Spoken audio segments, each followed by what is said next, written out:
C'est dans sa triple casquette de portefeuille public que le ministre Christian Yoka a visité ce samedi 5 juillet 2025 les structures relevant de sa tutelle, entre autres le port autonome de Pointe-Noire, le CFCO et le Conseil congolais des chargeurs. La première structure à accueillir le ministre Christian Yoka est le port autonome de Pointe-Noire avec une séance de travail et la visite de la direction générale de cette entité portuaire. Par cette première descente, le ministre tenait à échanger avec la communauté portuaire, c'est-à-dire le personnel et le staff dirigeant, qui est un maillon essentiel de l'économie congolaise. C'est à ce juste titre que le ministre, en prenant la parole après le mot de bienvenue du DG de port, M. Séraphin Bala, a planté le décor sans sourciller sur les enjeux économiques de l'heure. L'implication des activités du port autonome de Pointe-Noire dans l'importance économique du pays, les enjeux et les stratégies, car pour M. le ministre, le port autonome de Pointe-Noire doit être une structure performante et efficace pour l'économie du Congo, nonobstant la concurrence internationale rude. Le port autonome de Pointe-Noire doit rêver grand, même s'il est en chantier, a-t-il souligné.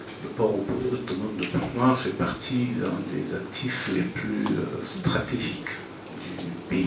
Donc, ça fait naturel que je puisse m'arrêter, venir prendre ce temps d'échange avec vous à ce titre, mais également en tant que ministre des Finances, mes implications, votre activité en termes de ressources pour l'État est absolument centrale, et du coup, même en termes de budget. Donc en fait, sous la triple casquette, j'avais toutes les raisons de m'arrêter et de prendre le temps de cet échange. Actif extrêmement stratégique pour notre pays. Le port est engagé, vous l'avez dit, dans un certain nombre de projets d'investissement qui m'intéressent de connaître, de comprendre la situation du port, les enjeux, les défis, parce que nous n'avons pas énormément d'actifs aussi stratégiques. Mais il n'empêche que nous avons besoin d'avoir aussi dans le PAPM une structure de plus en plus performante, efficace, robuste, parce que le chemin de la croissance passe par le port. Vous êtes le point d'entrée de toute notre activité économique, on le dit, le Congo, pays de transit, etc. etc.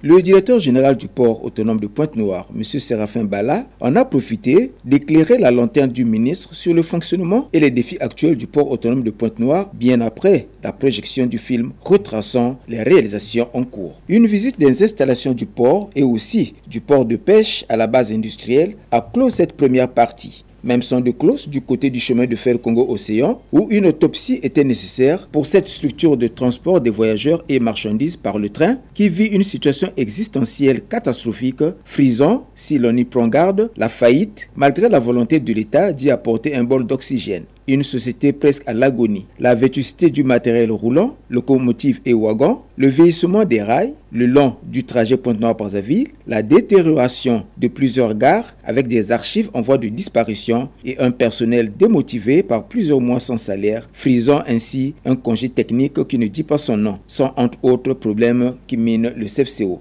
Le Conseil congolais des chargeurs a constitué la boucle de cette ronde du ministre et aussi la fin de sa mission à Pointe-Noire, du moins pour ce chapitre. Prenant la parole, le directeur général du Conseil congolais des chargeurs, M. Dominique Candide Fabrice Koumou Boulas, après les formules de politesse d'usage, a rappelé au ministre les missions du dit Conseil.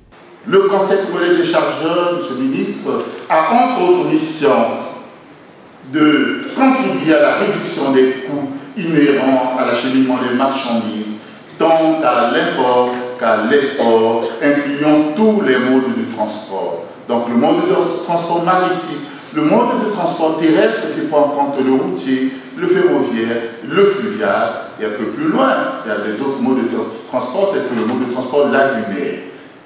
Le Conseil des chargeurs a la mission de l'assistance multiforme des chargeurs et autres usagers de la chaîne de transport multimodal. Après s'en est suivi un huis clos qui a permis sans doute au ministre et à l'ensemble du personnel du Conseil congolais des chargeurs de scruter les mots qui minent leur structure. Après 25 ans d'existence, puisque créé le 23 février 2000, le Conseil congolais de chargeurs doit bénéficier de l'attention du gouvernement pour qu'il continue de jouer sa partition au sein des autres départements au niveau international, avait conclu le directeur général du Conseil congolais des chargeurs.